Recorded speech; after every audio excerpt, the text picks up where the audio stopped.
नमस्कार दोस्तों, आप सभी का मेरे इस चैनल शापित हूँ में स्वागत है।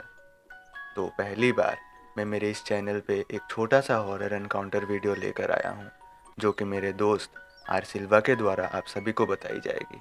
आगे की कहानी हम उन्हीं से जानना चाहेंगे, तो चलिए शुरू करते हैं।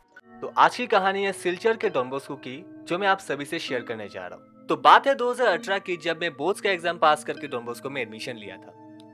पहले कुछ हफ्तों तक सब कुछ नॉर्मल चल रहा था। हम हमारे लोकल क्लासेस वगैरह भी कर रहे थे और इवेंट्स वगैरह भी ऑर्गेनाइज कर रहे थे। लेकिन सब कुछ एक दिन बदल गया, जब हमारे बीच में एक लड़की, जिसका नाम मैं यहाँ पे डिस्क्लोज नहीं कर सकता। अच्छा ठीक है, आप हमारे व्यूअर्स के साथ नाम डिस्क्लोज मत कीजिए, आप अपनी स्टोरी कंटिन्यू कीजिए।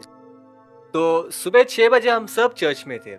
वहाँ पे प्रेयर वगैरह भी चल रहा था। लेकिन उसी बीच उस लड़की ने जोर जोर से चीखना शुरू कर दी। तो ये घटना पहले चर्च पे हुई थी? हाँ, लेकिन हमारे आंखें बंद थी तब। और जब हमने आंखें खोला, तब देखा कि वो लड़की वहां से निकल चुकी थी। हम दौड़ते हुए सीढ़ियों की तरफ गए, ये देखने के लिए वो लड़की कहाँ भाग गई।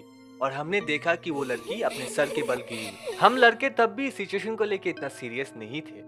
हाँ, ज़्यादातर इस मामले को लेकर पहली बार में कोई सीरियस हो जाए, मतलब ऐसा नहीं हो सकता। हाँ, ऐसे 1-2 हफ्ते गुजर जाते हैं। लेकिन अचानक एक रात बहुत जोरदार बारिश शुरू हो जाता है। उस बारिश की वजह से मेरा बिस्तर वगैरह सब कुछ भीग चुका था। और मैंने अपना बेड को रूम के बीचों बीच ले आया। मैंने लेट के आंखें बंद ही की थी और मेरा बिस्तर जोर जोर से हिलना शुरू हो गया। मैं जितना प्रे करता, बेड उतना ही ज्यादा हिल रहा था। तो डर के मारे मैं वहां से उठ के मैं दोस्त के बेड पे घुस तो गया। तुमने उसी वक्त सबको जगाकर उनसे बात क्यों नहीं की? मैंने उसी वक्त सबको जगाया और इस बारे में उनसे बात की। अच्छा, तो फिर क्या हुआ? जब सुबह मैंने ये सब बातें हमारे वार्डन से की, तो उन्होंने मुझे बहुत डांटा। और डांट के सिर्फ यही बोला कि मैंने क्यों उनको नहीं जगाया। और यही क्वेश्चन वो मुझे आज तक भी करते हैं। मैं और मेरे व्यूअर्स आपसे एक ही बात जानना चाहेंगे कि आपने उसी वक्त उनको क्यों नहीं बुलाया? क्योंकि उनका रूम और हमारा रूम का जो डिस्टेंस था, वो 2 फ्लोर के ऊपर था। हमारा रूम उनके रूम से 2 फ्लोर ऊपर था। तो और उस टाइम पे भी ये सिचुएशन ही नहीं था कि हम जाके उनको ये सब बताएं या ये सब चीज़ें उनसे डिस्कस करें। तो मैंने सुबह का टाइम ही बेस्ट समझा। तो ये बात तुमने डॉन बॉस्को के फादर से क्यों नहीं की? ये घटना सिर्फ हमारे साथ नहीं हुआ था, लेकिन मेरे से पहले और मेरे बाद जितने भी लोग वहाँ पे आए थे, उन सबके साथ ये घटना हुआ था। तो ये बात कुछ नई नहीं थी। लेकिन 2 दिन बाद जब मैं हॉस्टल पे वापस आ रहा था, तो वहाँ के सिक्योरिटी गार्ड ने मुझे रोक के पूछा कि उस रात को क्या हुआ था ऐसा, कि हम लोग इतना चीख रहे थे, चिल्ला रहे थे। तो मैंने रोक के उनसे सब कुछ बातें शेयर किया। जो भी उस रात को हुआ था, मैंने सब कुछ उनको खुल के बताया।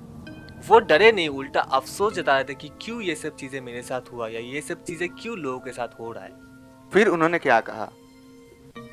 उन्होंने मुझे ये बोला कि वो वहाँ पिछले 15 साल से काम कर रहे थे और उन 15 सालों में उन्होंने ऐसे केसेस बहुत सारे देखे हैं। और उन केसेस में से सबसे पहला जो केस हुआ था, वहाँ एक लड़के का डेथ हुआ था जहाँ हमारा रूम था। ये बातें सुन के लिटरली मुझे अभी गोस्बम्स आ रहा है। ये सब सुनने के बाद मुझे बहुत ज़्यादा एक अजीब सा फील हो रहा था।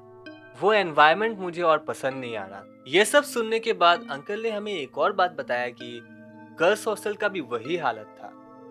वहाँ की एक लड़की उसी चीज़ से गुजर रही थी जिस चीज़ से पहले वाली लड़की गुजर रही थी। अंकल ने मुझे ये बताया कि वहाँ एक लड़की ने अपना जान दे दिया था। ये सब सुनने के बाद ना हमें नींद आता, ना हम ये सब चीज़ें किसी से शेयर कर पाते, और कुछ बातें बस राज ही रह गई। तो अगर आप कहानी सुनते हुए यहाँ तक पहुँच गए हो, तो लाइक शेयर सब्सक्राइब ज़रूर कर देना, ताकि मैं आगे भी आप सभी के लिए ऐसी हॉरर एनकाउंटर वीडियो ला पाऊँ। और आज की कहानी एकदम 100% सच है, जो कि उसने बोला आप सभी को कि ये बात सभी के साथ होती रहती है। तो ऐसी ही कहानी अगर आपको चाहिए तो कमेंट कर दीजिए, और तब तक के लिए मैं आप सभी से अलविदा लेता हूँ।